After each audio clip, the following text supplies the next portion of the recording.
नमस्कार दोस्तों, आज हम पाठ भगवान के डाकिए करेंगे। पक्षी और बादल ये भगवान के डाकिए हैं जो एक महादेश से दूसरे महादेश को जाते हैं। हम तो समझ नहीं पाते हैं, मगर उनकी लाई चिट्ठियां पेड़ पौधे पानी और पहाड़ बाँचते हैं। प्रसंग। प्रस्तुत पंक्तियां हमारी पाठ्य पुस्तक वसंत भाग 3 में संकलित कविता भगवान के डाकिए से ली गई हैं। इसके रचयिता महाकवि रामधारी सिंह दिनकर है।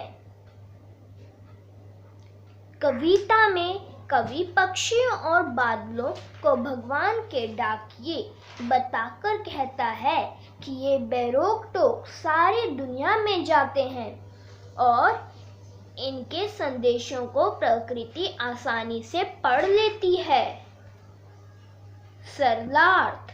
कवि कहता है कि पक्षी और बादल भगवान के डाकिए हैं।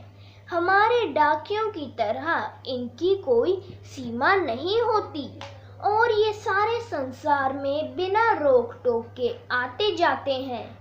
एक महाद्वीप से दूसरे महाद्वीप, एक देश से दूसरे देश आने जाने और ईश्वर का संदेश पहुंचाने के लिए इन पर कोई प्रतिबंध नहीं होता। इनका संदेश होता है कि दुनिया एक है, परंतु हम इंसान उनके इस संदेश को नहीं समझ पाते हैं। लेकिन प्रकृति में व्याप्त पेड़ पौधे पानी और पहाड़ उनके चिट्ठियों अर्थात उनके संदेशों को बड़ी आसानी से पढ़ पाते हैं। भावार्थ।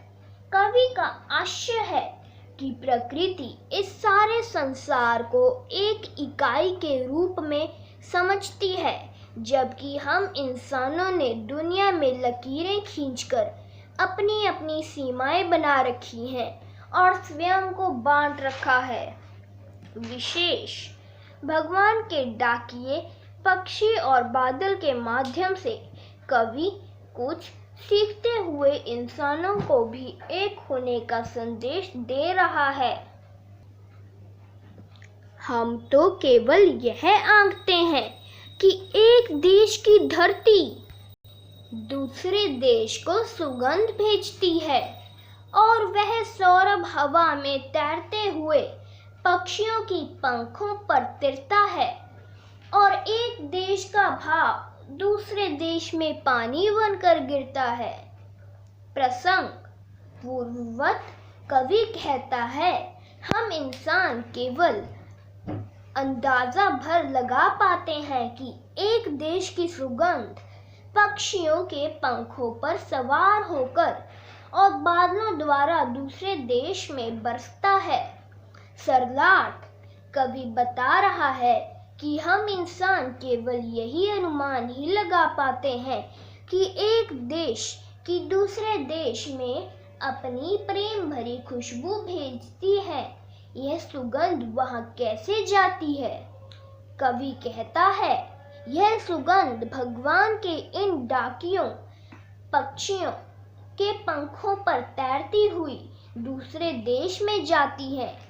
कवि कहता है कि एक देश में नदियों तालाबों का जल भाप बनकर दूसरे देश में बादल के रूप में जाता है और बरसता है। इस पर किसी की कोई रोक नहीं है, क्योंकि पक्षी और बादल तो भगवान के डाकिए हैं। भावार्थ। कवि का आशय यहाँ यह है कि पक्षी और बादल प्रकृति की सुगंध को बिना किसी भेदभाव सारी दुनिया में फैलाते हैं। हम इंसान तो केवल इसका अनुमान ही लगाते रहते हैं। विशेष।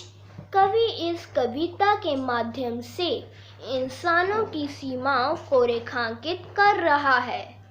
रामधारी सिंह दिनकर। धन्यवाद।